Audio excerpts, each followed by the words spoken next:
दोस्तों आज हम एक्सप्लेन करने वाले हैं हाल ही में आई सीरीज महारानी सीजन 4 को, जिसकी डिमांड आपने की थी। अगर आपको इससे पहले की कहानी जाननी है तो आप हमारे चैनल पर हाल ही में आई वीडियो देख लीजिए, उसमें सब कुछ डिटेल में बताया गया है। अब आप वीडियो को लाइक कर दीजिए। हम चलिए कहानी शुरू करते हैं। तो एपिसोड 1 की शुरुआत में हम पीएम जोशी को देखते हैं, जो आज एक स्कूल में बच्चों को लेक्चर दे रहे थे। तभी उनके पास होम मिनिस्टर मुराद आते हैं और बताते हैं कि ब्लंडर हो गया है। बंगाल के सीएम माणिक सेन ने हमारी पार्टी से सपोर्ट वापस ले लिया है, जिससे हमारी सरकार खतरे में है। ये सुनकर जोशी के होश उड़ जाते हैं। फिर जोशी अपने ऑफिस आते हैं और अपने पीए सोम से पूछते हैं कि इस माणिक के खिलाफ हमारे पास कौन सा हथियार है, जिस पर सोम कहता है कि माणिक के ऊपर एक भी दाग नहीं लगा, ऐसे में हम उसका कुछ कर नहीं पाएंगे। लेकिन तभी एक आदमी आकर बताता है कि माणिक के ससुर ने एक जमीन बेची है, लेकिन उसका आधे से ज्यादा पैसा ब्लैक में लिया गया है। ये सुनकर जोशी खुश हो जाता है और सोम से कहता है कि इस पूरे मामले पर इंक्वायरी बैठा दो और उस माणिक के ससुर को अंदर डालो जेल में। लेकिन सोम कहता है कि माणिक के ससुर तो 88 साल के हैं, जिस पर जोशी कहता है कि मुझे फर्क नहीं पड़ता, मुझसे जो पंगा लेगा मैं उसके परिवार को तबाह कर दूंगा।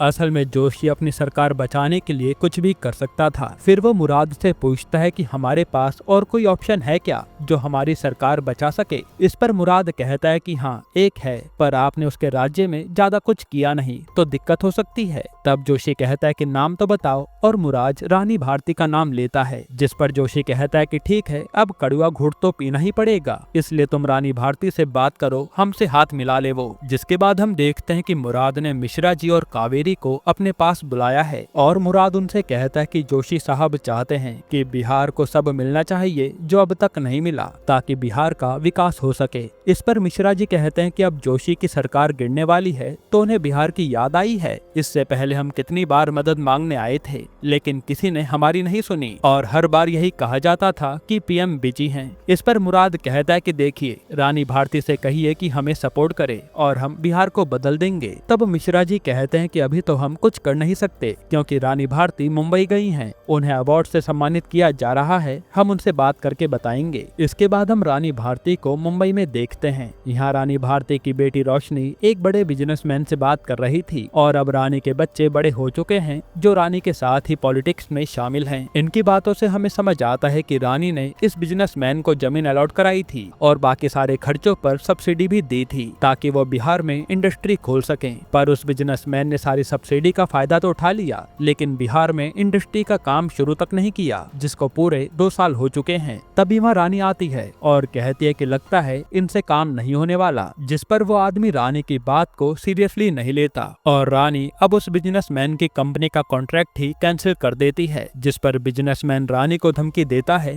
पर रानी कहाँ किसी की सुनने वाली थी। इसके बाद हम देखते हैं कि आज रानी को उनके काम के लिए सम्मानित किया जाता है, क्योंकि उन्होंने एक खोइंचा बैंक शुरू किया था, जिससे बिहार की गरीब महिलाओं को बहुत मदद मिली। यहाँ रानी भारती की सब तारीफ करते हैं। फिर होस्ट पूछता है कि आपको तो अब पीएम जोशी की सरकार से हाथ मिलाने का ऑफर आया है, ऐसे में आप क्या करेंगी। जिस पर रानी बताते हैं कि हम बिहार को स्पेशल राज्य का दर्जा दिलवाना चाहते थे, लेकिन सेंटर ने हमारी बात सुनी ही नहीं, और अब जब उन्हें हमारी जरूरत आई है तो वो आ गए हाथ फैलाकर, इसलिए अब हम भी उन्हें सपोर्ट नहीं करेंगे। ये सब कुछ टीवी पर जोशी भी देख रहा था और उसके होश उड़ जाते हैं। वहीं कावेरी भी परेशान थी कि रानी ने ये सबके सामने क्या कह दिया। खैर फिर जोशी दोबारा मुराद और सोम को बुलाता है और पूछता है कि ये रानी भारती के अलावा हमारा अगला ऑप्शन कौन हो सकता है। इस पर सोम कहता है कि रानी भारती का सबसे बड़ा दुश्मन है नवीन कुमार। ये सुनकर जोशी कहता है कि जाओ फिर नवीन से दोस्ती करके आओ। अब हम देखते हैं कि सोम नवीन से मिलने जेल में आया है, तो नवीन भी जोशी पर भड़का हुआ था, क्योंकि जोशी कई बार नवीन को खूनी बता चुका है। फिर नवीन कहता है कि मैं 8 साल से जेल में सड़ रहा हूँ और पीएम को मैंने माफी की 40 चिट्ठियां भी लिखी थी, पर इसका कोई फायदा नहीं हुआ। जिस पर सोम कहता है कि आप पुरानी बातें भूल जाइए और ये बताइए कि अब आप क्या चाहते हैं। तब नवीन कहता है कि मैं रानी भारती की सरकार को गिरते देखना चाहता हूँ, और वो किसी महेश्वरी कमीशन का नाम लेता है। ये सुनकर सोम भी चल देता है,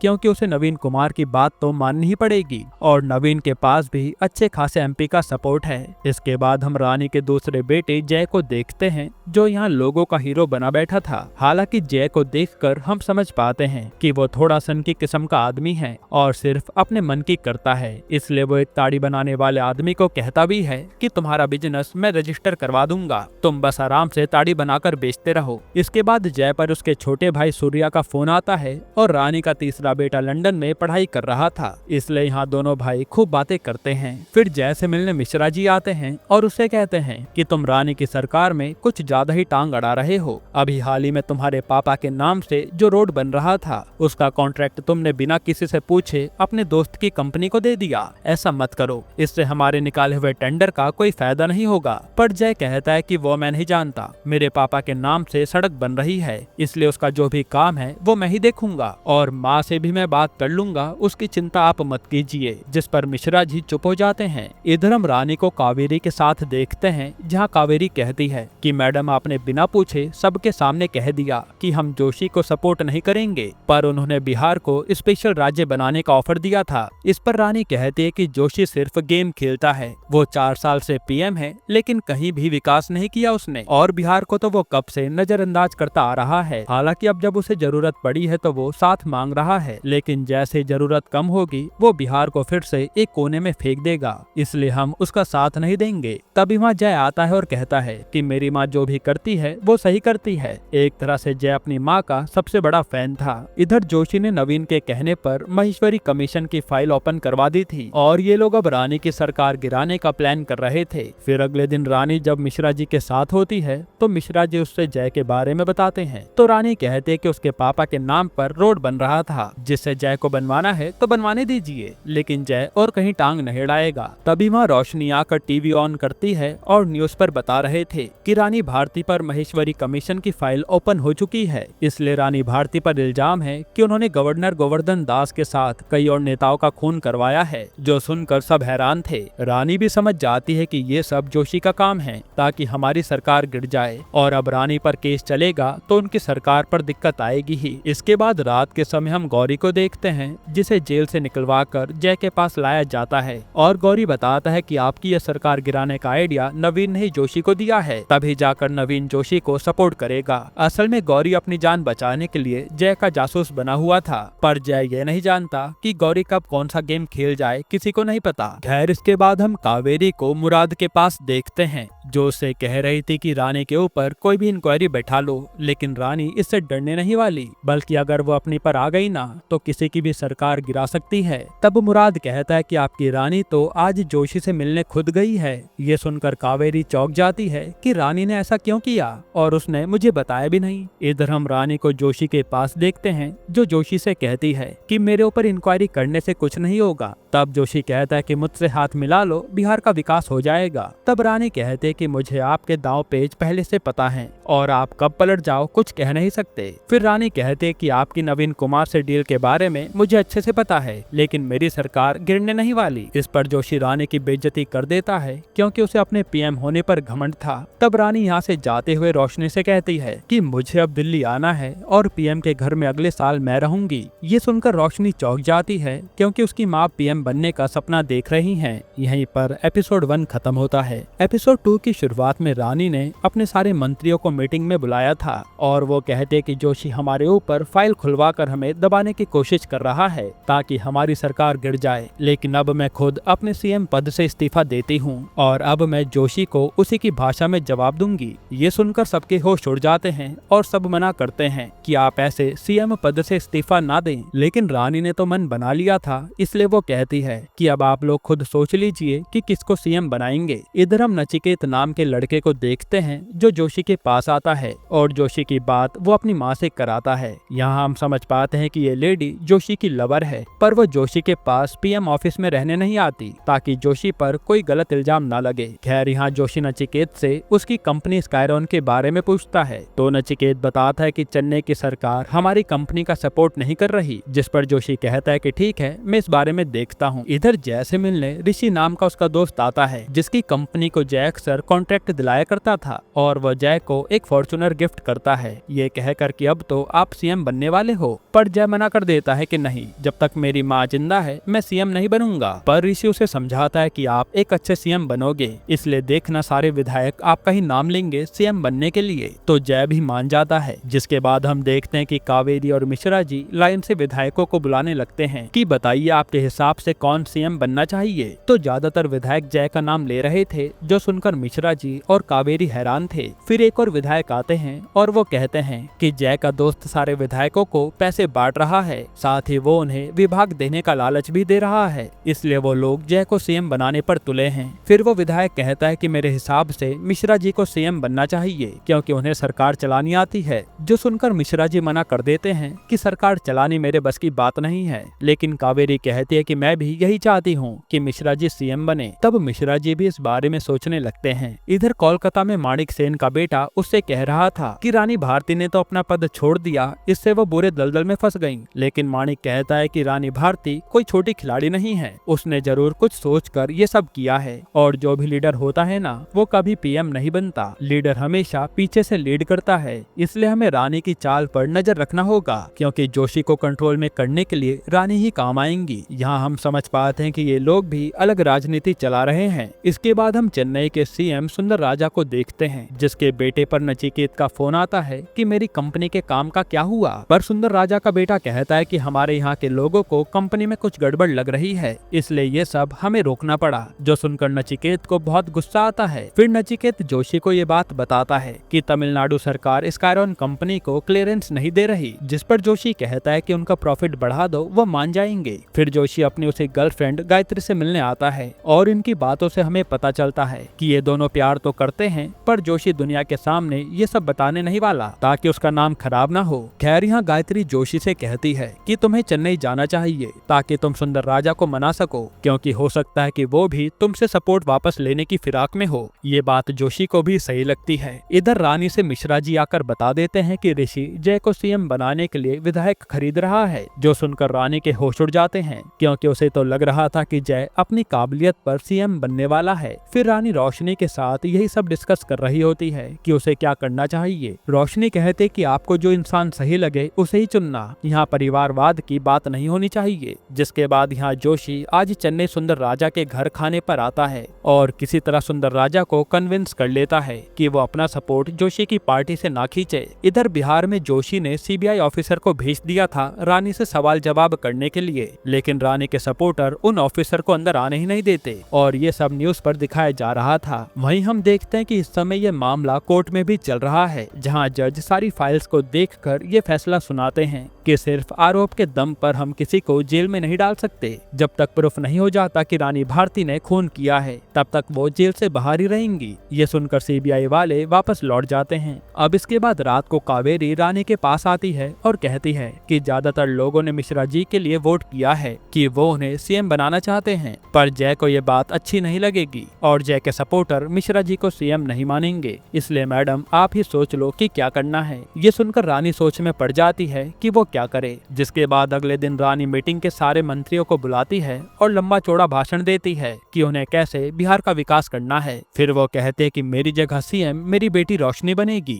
ये सुनकर जय और मिश्रा जी दोनों के होश उड़ जाते हैं और कावेरी को भी इस बारे में पता नहीं था कि रानी ऐसा गेम खेल देगी। यहीं पर एपिसोड 2 खत्म होता है। एपिसोड 3 की शुरुआत में कावेरी रानी के साथ बैठी होती है और कहती है कि आप चाहती तो मिश्रा जी को सीएम बना सकती थी, इससे ये एग्जाम्पल सेट हो जाता कि परिवारवाद ही सब कुछ नहीं होता। लेकिन आपने भी वही किया जो भीमा भारती ने किया था, आपको सीएम बनाकर। लेकिन रानी कहते कि जब तक मैं किसी को मौका नहीं दूंगी तब तक पता कैसे चलेगा कि कौन कितना काबिल है, और मैंने रोशनी के रूप में बिहार को नई रानी भारती दी है। ये दूर से रोशनी भी सुन रही थी और वो सोचती है कि वो अब क्या करे। इसके बाद अगले दिन रोशनी जय को अपने साथ शपथ समारोह में ले जाने आती है और उससे कहते कि दुखी मत हो, मुझे नहीं पता था कि माँ क्या करेंगी। तो जय भी कहता है कि मुझे तुमसे कोई शिकायत नहीं है, लेकिन माँ ने अच्छा नहीं किया। यहाँ हम समझ पाते हैं कि जय अपनी माँ से थोड़ा निराश है कि उन्होंने उसे सीएम नहीं बनाया। खैर, अब ये लोग शपथ समारोह में आते हैं जहाँ रानी भारती ने कई राज्यों के सीएम को बुलाया था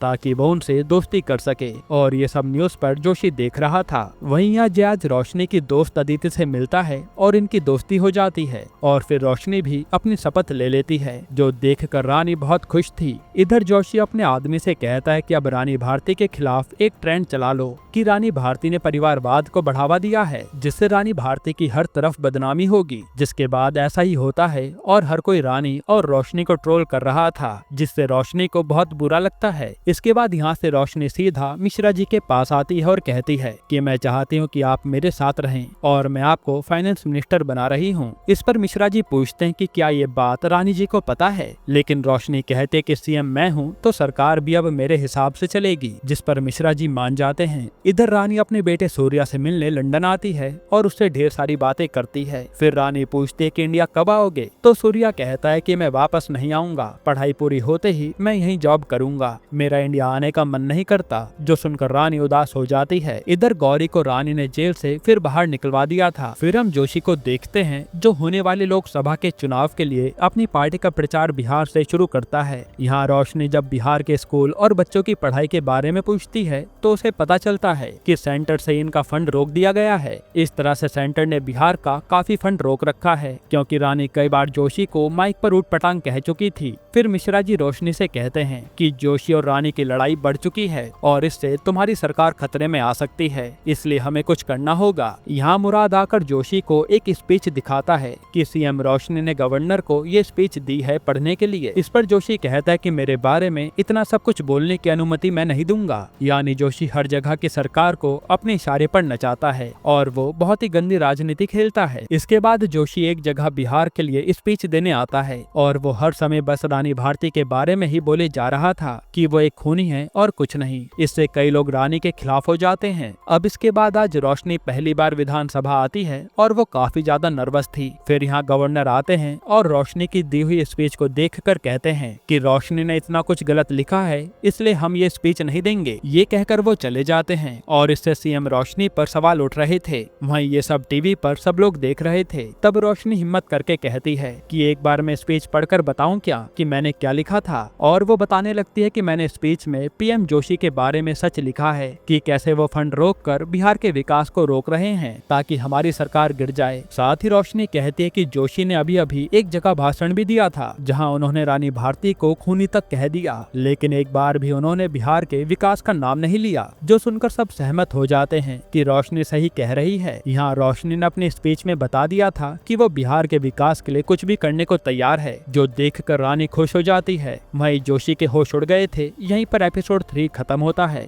एपिसोड 4 की शुरुआत में हम गौरी को देखते हैं जो सोम पर नजर रख रहा था। तभी उसे सोम के लोग उठा लेते हैं। फिर यहाँ सोम पूछता है कि मेरे पीछे यहाँ तक क्यों आए हो, तो गौरी कहता है कि रानी ने कहा था कि आप पर नजर रखूं। तब सोम भी गौरी को कुछ कहता है और इनके बीच किसी बात को लेकर डील हो जाती है। इधर मुराद जोशी के पास एक कोल माइन की फाइल लेकर आता है और कहता है कि यह ऋषि अग्रवाल की फाइल है, इसमें रानी का बेटा जय भी पार्टनर है और ये लोग अप्रूवल मांग रहे हैं। इस पर जोशी कहता है कि इसे किसी तरह कावेरी की तरफ मोड़ दो कि जब तक कावेरी अप्रूवल नहीं देगी कुछ नहीं हो सकता। असल में जोशी जय को अपनी ही पार्टी के लोगों से लड़वाना चाह रहा था। इधर रानी आज सुंदर राजा से मिलने आती है और कहती है कि आप मुझसे हाथ मिला लीजिए, उस जोशी ने सबका जीना दुश्वार कर रखा है। इस पर सुंदर राजा कहता है कि चाहता तो मैं भी यही हूँ, लेकिन उसके बदले मुझे कुछ मिलेगा तभी तो मेरा फायदा है। तब रानी कहते कि आप पीएम बन जाइए। ये सुनकर सुंदर राजा खुश हो जाता है। वहीं जब ये खबर जोशी को पता चलती है कि रानी सुंदर राजा से मिलने गई है तो वो टेंशन में आ जाता है। तब यहाँ गायत्री कहती है कि तुम भी डर्टी पॉलिटिक्स खेलो ना, अब यही करना चाहिए। फिर इसके बाद हम देखते हैं कि मुराद कावेरी से मिलने आया है और वो उससे कहता है कि एक समिट होने वाला है न्यूयॉर्क में और पीएम चाहते हैं कि आप जाकर इंडिया को रिप्रेजेंट करें। इस पर कावेरी चौंक जाती है। फिर मुराद कहता है कि पीएम जोशी अपनी लड़ाई के बीच में आपके टैलेंट को बर्बाद होने देना नहीं चाहते, इसलिए आप न्यूयॉर्क जाइए। तब कावेरी भी मान जाती है। इसके बाद हम जय को ऋषि के साथ देखते हैं जो बताता है कि कावेरी ने हमारा काम नहीं कराया। एक तरह से ऋषि यहाँ जय को कावेरी के खिलाफ भड़का देता है। फिर हम देखते हैं कि कावेरी न्यूयॉर्क जाने के लिए मान गई थी तो जोशी मीडिया के सामने आकर कहता है कि हम कावेरी को इंडिया रिप्रेजेंट करने के के लिए न्यूयॉर्क भेज रहे हैं। तब यहाँ रानी भी न्यूज देखकर बहुत खुश हो जाती है। तब यहाँ जय आता है और कहता है कि पीएम कावेरी को न्यूयॉर्क भेज तो रहे हैं, लेकिन ये कुछ अजीब नहीं है, क्योंकि मुझे लगता है कि कावेरी पीएम जोशी से मिल गई है। पर रानी कहते कि ये कोई पहली बार थोड़े है, इससे पहले भी तो अटल जी को हमारा देश रिप्रेजेंट करने के लिए भेजा गया था। पर हम समझ पाते हैं कि कहीं ना कहीं जय ने रानी के मन में ये सवाल डाल दिया है कि कावेरी जोशी से मिल गई। फिर इसके बाद कावेरी से रानी मिलती है और कहती है कि मुझे लगता है कि तुम बदल गई हो, ऐसा करो न्यूयॉर्क मत जाओ। जो सुनकर कावेरी हैरान हो जाती है कि ये ऐसा क्यों कह रही हैं। तब कावेरी भी कहते कि आप भी तो मुझसे कितनी बातें छुपाने लगी हैं। एक तरह से इन दोनों के बीच में मतभेद आ गए थे। फिर जब जय ऋषि से मिलता है तो ऋषि बताता है कि मेरी कंपनी के सारे कॉन्ट्रैक्ट टर्मिनेट कर दिए गए हैं। ये सुनकर तो जय सीधा रोशनी के पास आता है और भड़कने लगता है